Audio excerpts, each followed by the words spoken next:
Ang Miss Universe Philippines 2023 na si Michelle Marquez D, ibinahagi rin sa publiko na may mga kapatid siyang nasa autism spectrum. Naging daan din ito bilang advocacy ni Michelle na ipalaganap ang awareness at pagtanggap sa mga taong mayroon ito. Noong nakaraang taon, mapalad kong na-interview si Michelle kung saan ibinahagi niya ang kanyang advokasya. I've been an advocate for the autism community since, actually it's a lifelong mission of mine. I have dalawa po yung kapatid ko na nasa autism spectrum.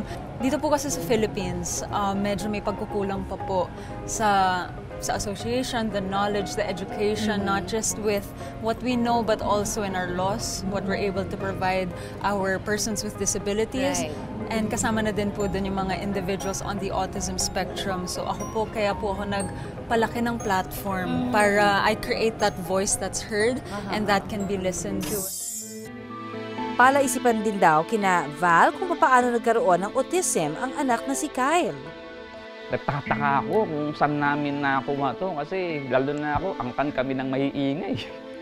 Angkan kami ng mararami. At doon pa lang sa isa lang naging anak namin, medyo di ko maubos maisip. Pero Doc, nasa lahi nga ba ang pagkakaroon ng autism?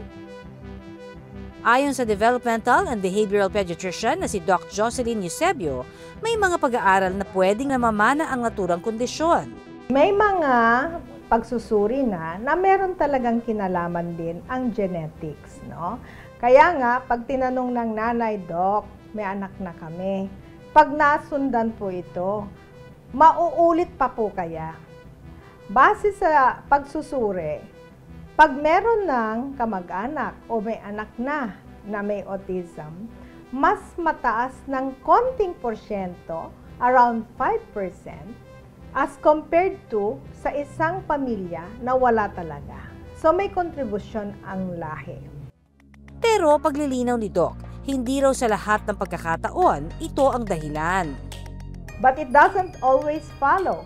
Marami sa kanila na walang family history. Hindi rin daw dapat sisihin ng mga magulang ang kanilang mga sarili. Nasabi ng mga parents is, siguro kasi doktora, meron akong ginawa, parang gusto ko siyang matanggal. Ayan, isa yun. Or, lagi kasi kaming nag-aaway ng asawa ko, di ba? Pangatlo, ako po'y umiinom, o di kaya naninigarilyo. O, yun, walang katotohanan yon. Wala kang kasalanan dyan. Ang autism, mangyayari kahit perpekto lahat. Pagbubuntis, panganganak, pangangalaga. Ang mga magulang ni Kyle, hands-on pagdating sa kanyang mga pangangailangan. Hindi pwedeng si nanay lang, hindi pwedeng si daddy lang. Kung ano yung activity ko, kung ano yung negosyo ko, laging involved si Kyle. Lagi ko siyang kasama. Kaya para, kahit na naghahanap buhay ako, at the same time, nag-aalaga. Ito na yung nagawa niya. Ito yung bonding namin nung Holy Week. Independence Day, June 12, Thursday, Father's Day, June 22, Sunday. Aling talaga ni Kyle, hanip ang memorya. Si Kyle talentado sa pagdodrawing at pagpipinta. Bukod dyan, matalas din daw ang kanyang memorya. Kabisado nga raw niya ang mga espesyal na okasyon sa kalendaryo. May mga series of tests kaming ginagawa, no? Para malaman natin kung ano yung kakayahan nila, no? May kakayahan silang makapagsalita, may kakayahan silang perform na academic skills. Nagpipishing si Kyle. May huli, ang galing ni Kyle. Sige, ikot. Madalas din daw magbonding ang mag-ama tulad ng pamimingwit ng isda at paggawa ng content online.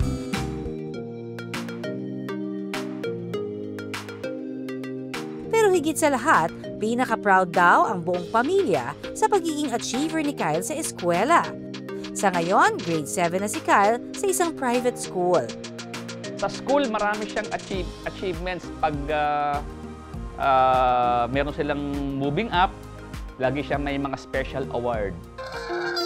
Maraming salamat sa pagtutok sa Pinoy MD. Para po sa iba pang kaalaman tungkol sa ating kalusugan, mag-subscribe na sa GMA Public Affairs YouTube channel. And of course, don't forget to hit the bell button for our latest updates.